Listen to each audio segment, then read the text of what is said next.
this great and astonishing dance in which we move. It was 5 years and 2 weeks ago that I was called to the ministry of this church. On my first May Day in 2009, we had our first maypole here, and part of what I had to say on that occasion was this. All of creation is in a dance, if we can just see it.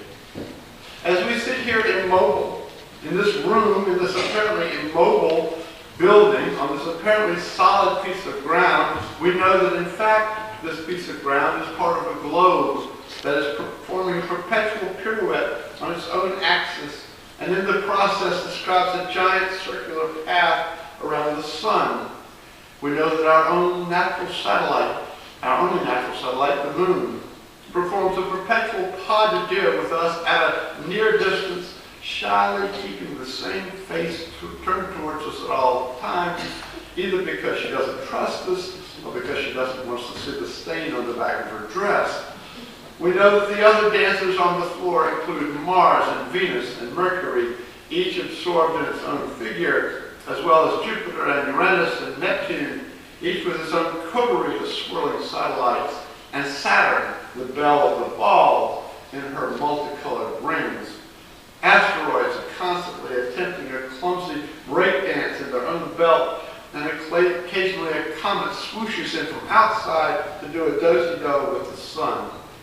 We also know that the whole system waltzing around our sun is itself positioned at the outer arm of a huge crowd cakewalking around the center of the Milky Way galaxy, which in turn is tangoing at the edge of an expanding universe.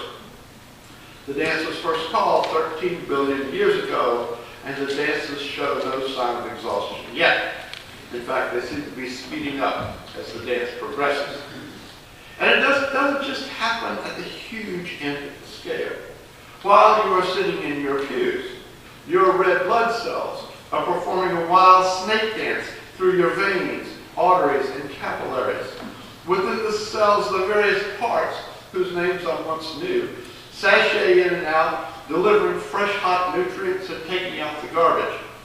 The molecules dance around the proteins, and the atoms dance around the molecules, and the electrons dance around on the atoms. They go so fast, in fact, that we can never be certain of both the size and position of a particle. This was the famous uncertainty principle discovered by physicists named Heisenberg and Schrödinger in the 1920s, which got them the Nobel Prize.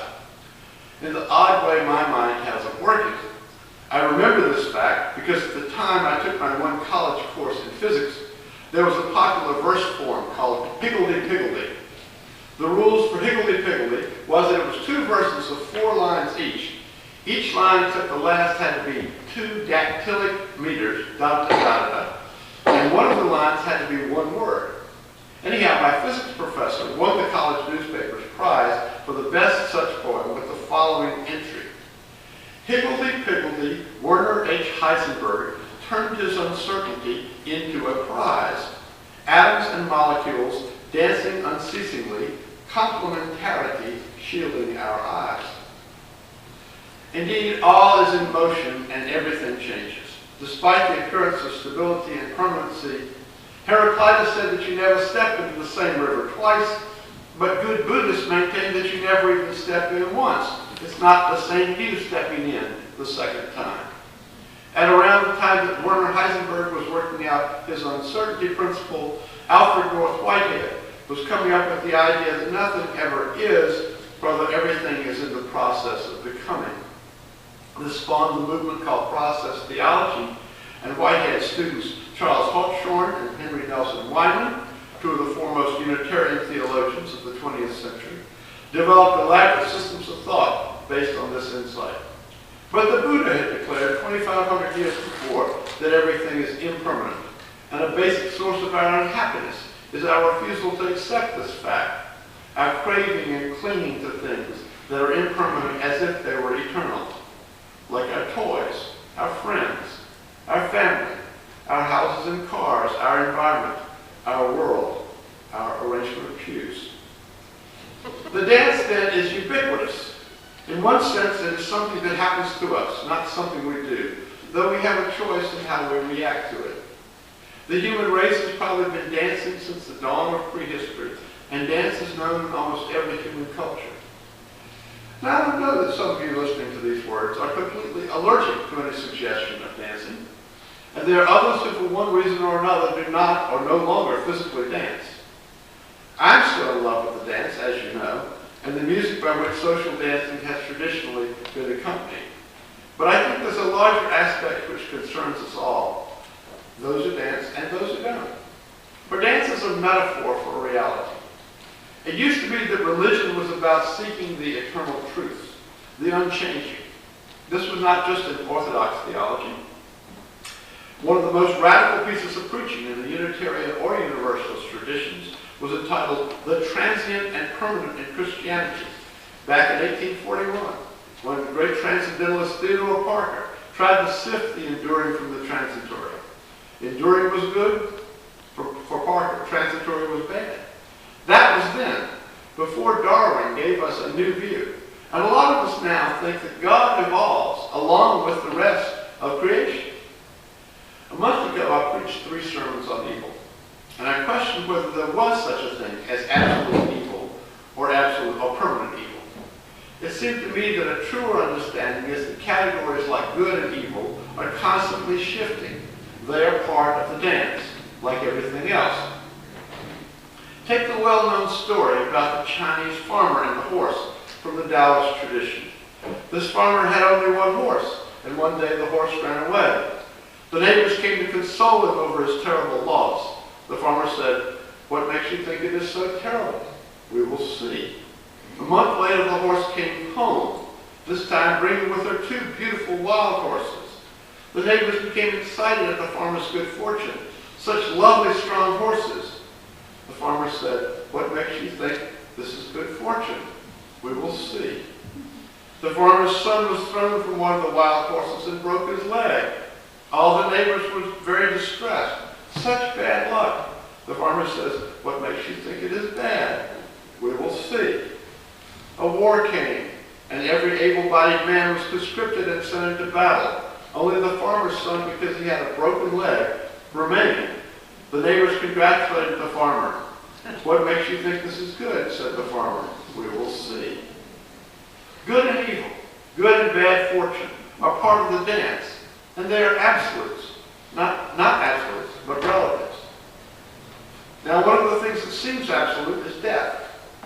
Death is a ubiquitous fact of life, just as dance is, but it seems to be the permanent opposite. All motion ceases in death, save that of decomposition of the body. No music, no movement, no words, no thoughts, no ideas, no appetite, no dreams, no imagination, no regrets, no plans, no intentions, no pivots, swings, steps, or rhythms.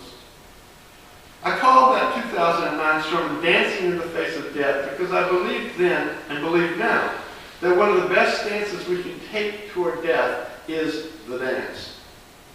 In 2 texts from the Bible, dancing is paired with death as kind of opposites.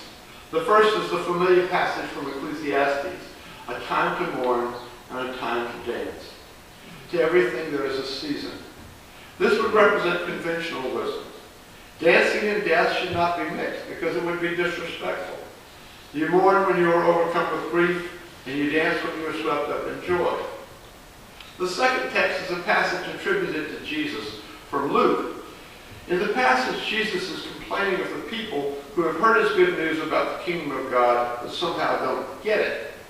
He says these people who resist the good news are like children in the marketplace who call out, "We played the flute for you, and you did not dance. We wailed, and you did not weep." Give me that again. "We played the flute for you, and you did not dance. We wailed, and you did not weep." What this passage says to me is, if you want to get it, if you want to be a part of the kingdom of God, you've got to dance when the flute says dance, and weep when they say weep. You must be plugged in to the ongoing flow of creation. Some of you have experienced the death of people close to you this week, and so have I. Jacqueline and I met originally through the dance form known as English country dancing. She is one of the most sought-after musicians and arrangers for English country dance music. As I got to know English country dance in the late 1980s, a friend suggested I check out a recording of this quartet, Bare Necessities. Some people think it's a religious experience, he said, and so did I. The disc stayed in my dashboard for months, and I seized the next opportunity to get to a dance weekend which had two members of the quartet playing, and that was the first time I met Jacqueline. When I came up to New England in 1995, I became immersed in Boston's thriving English country dance community. This past Thursday evening, we were shocked to learn that Helena Cornelius, a woman who had been a centerpiece of that Boston community and of English country dance music in America, the English country dance movement in America for the last 50 years, had suffered a fall and an irreversible brain injury, and she died Friday morning. She was about 88 years old and had lived a rich and full life. Still, her sudden death was a blow to all of us in the dance community. Somehow we felt that everybody has to go sometime except Helena, and we couldn't imagine a world without her. Does the dancing stop for death? There are many communities where the death of a central figure will bring the whole enterprise to a halt, at least to allow time for people to mourn and regroup. But the English country dance community is a bit different. The first Friday dance for experienced dancers in Brookline, in which Jacqueline is normally the sole musician, went ahead as planned.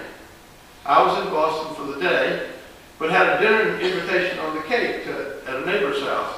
I was planning not to attend the dance, but I found myself drawn to it. I was glad I had gone, for it was a kind of wake. Moreover, it was attended by two of the four adult children of Helena, the evening of the very day their mother had died, and they were dancing enthusiastically for the whole evening. But that was not all. The National Dance Organization, CDSS, posted a notice of Helena's passing on a social networking site, and the note described a scene in the intensive care unit as Helena lay comatose, and her children, grandchildren, and a few friends gathered around. Quote, "Yesterday, on our last day with her, we gathered as many as 12 strong in a room, though the signs in the ICU warned that only 3 visitors were allowed, and laughed and cried and shared endless Helena stories. The music of Bare Necessities, on recording, helped us through the day, and in the early evening a concertina was played to soothe us all. As the music continued on the CD player and the beginnings of Softly Good Thomas began to play, Helena would be thrilled beyond measure to know that it was her 2 youngest grandchildren, Ryan and Aaron, who jumped up and said, 'We love this dance. Let's do it.' And so within the confines of that ICU room, a cozy, long ways set formed, and we danced a few rounds. When the tune ended and a waltz began, the dancing continued," unquote. I just love the thought of this family doing a little English dance right around Helena's bedside. This would not be holy or respectful or appropriate for every dying person. It was perfectly all 3 for Helena. She has been the dancing mistress for 50 years, keeping English country dance going in America not as a chore, not as an obligation, but as her passion. And she would be the first to recognize, though she has passed, that the dance goes on. The dance goes on.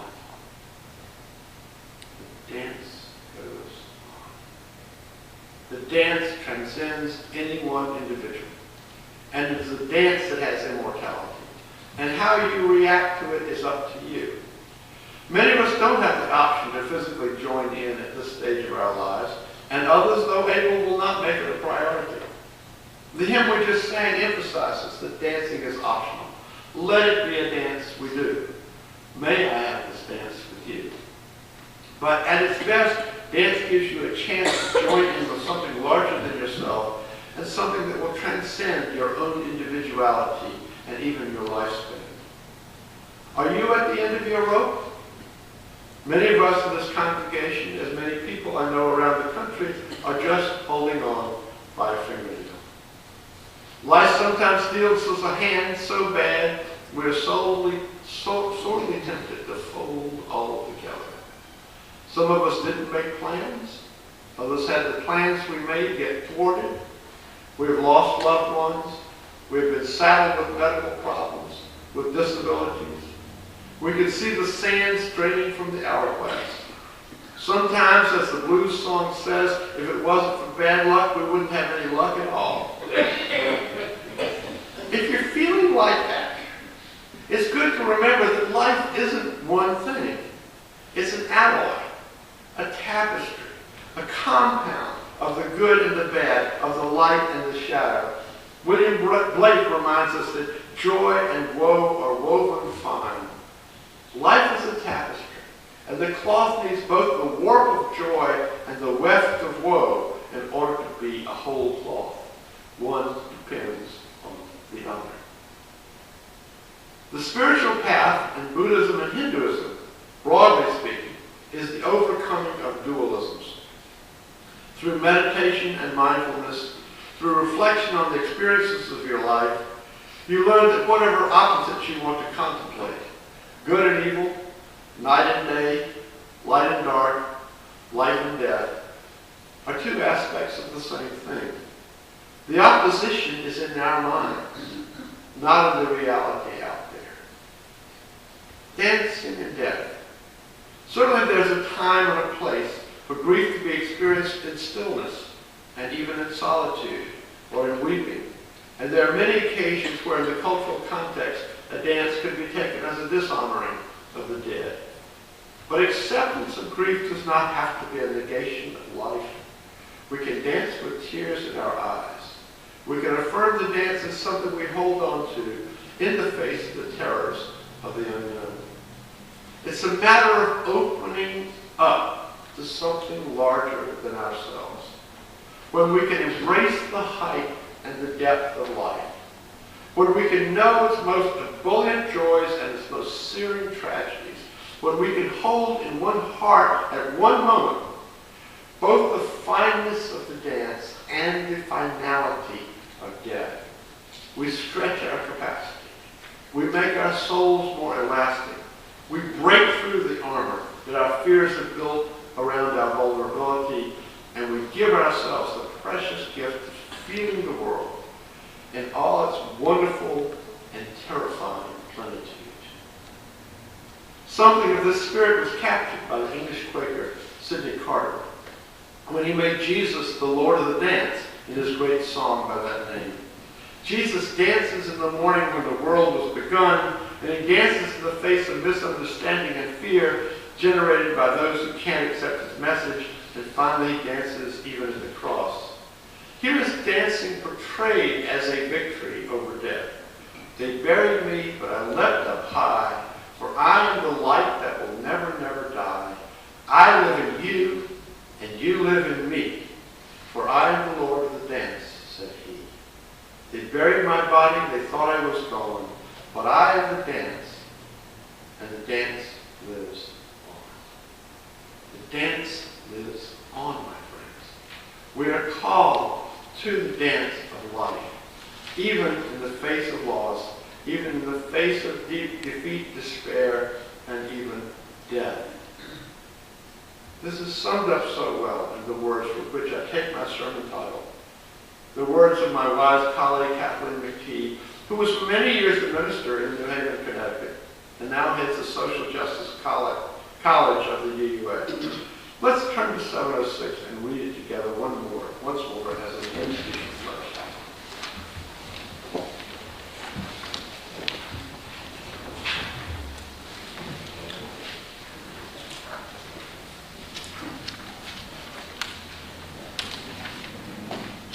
May the light around us guide our footsteps and hold us fast to the best and most righteous that we see.